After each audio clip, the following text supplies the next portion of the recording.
Hi everyone, good morning. Today I want to do my talk for people who are job hunting like me and for children. You often see these posts on Facebook and they're posts like, I'll always appreciate the manager who gave me an opportunity when I didn't have anything to offer. And I always think, what a sad way to look at your life. I'm not like that. Maybe I should be like that. Maybe then people will hire me. But I was not raised that way. So when you are growing up in Zimbabwe, you are not allowed to feel sorry for yourself.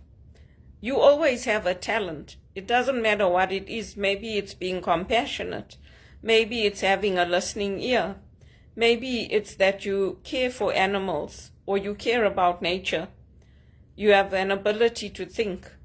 There's nobody that goes to a company or a place or a school having nothing to offer. Your very life is a gift. And maybe that's Catholic arrogance. Maybe it is, because you can blame the church. The church raised me that way. They raised me to believe that I am created in the image and the likeness of God, and that my life is worth something, and who I am shouldn't have to be changed. I shouldn't have to reduce my breasts or lose weight or dress a certain way or do my hair a certain way to be appreciated. Yes, I do my hair, I dye my hair, I put on makeup sometimes, but those are not the reasons that I should be hired in a job. And they are not the reasons that a child should be loved or appreciated. And so for all the children out there, and all the people who are unemployed like me, who are not appreciated in our workplaces, in our schools, who are not treated properly, who are told by companies like Teleperformance, we value you, but if we bring you back, we're not going to give you your tenure. We're going to start you as a new employee, and we're going to pay you less. That is not being valued. And don't let them kid you.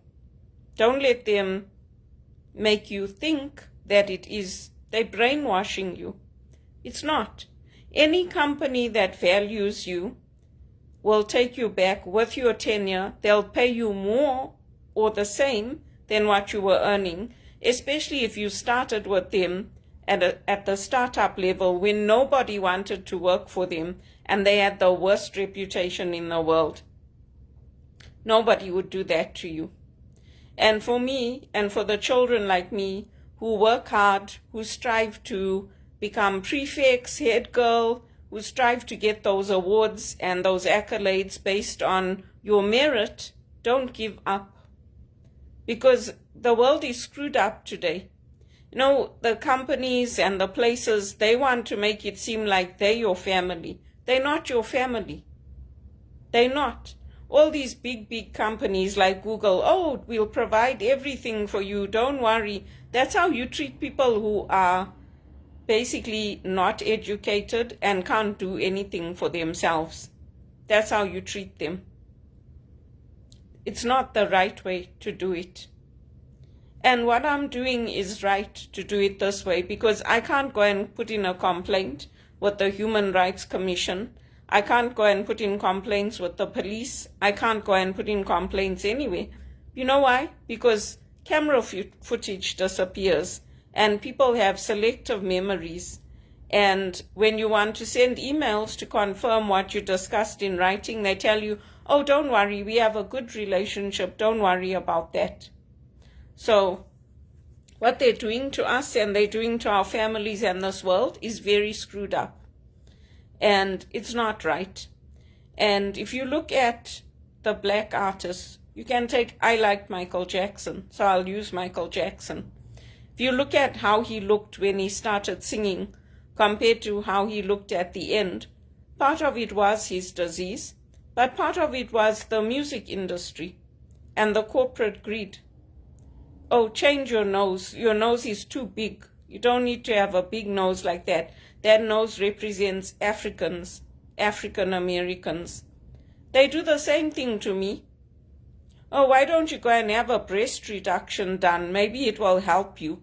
There are other women that do it and it helps them. There's nothing wrong with my breasts. There are people in this world, women in this world, that have breasts 5 times the size I have. There's nothing wrong with my hair. There's nothing wrong with how I look. I'm a perfectly nice looking woman.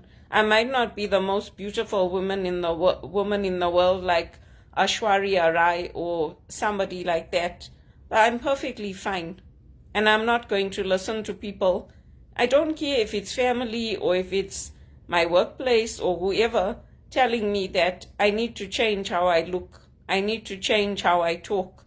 It's discrimination. That's what it is. I'm only losing weight because it benefits my health. I was perfectly fine with my health, and I actually look nicer with more fat on me than I do when I'm skinny. But because it affects your heart and your liver and your kidney and everything else, I am losing the weight, and I'm making a conscious effort to do it, and I'm trying to choose foods that I know are not full of carbohydrates and processed foods. So I make an effort, but the stress factor also plays into it, the kind of work you do, how much you're being paid. My mom and I get nothing from the government. This is not like England. You don't get a monthly salary to live on. You don't get money for rent and food, and you don't get your eye care is not taken care of by the National Health Service. It's not. You pay out of pocket. So that's why I'm looking for work, not just in Canada, but globally. And if you're struggling at school and your parents can afford it, get the extra lessons. I did. Even when I was at university, I struggled, but I asked for the extra help. I went to Matthew Grosset. He's my friend today. He taught me. I went to him and I said, I don't understand this. Can you help me? And I did so well, Matthew actually got me to start teaching at Wits and running clinics for him. Sometimes all you need is that little bit of extra help, that little bit of extra time to understand something. I was not good at statistics, so I went to one of my statistics graduates. There was a guy there that used to come and tutor.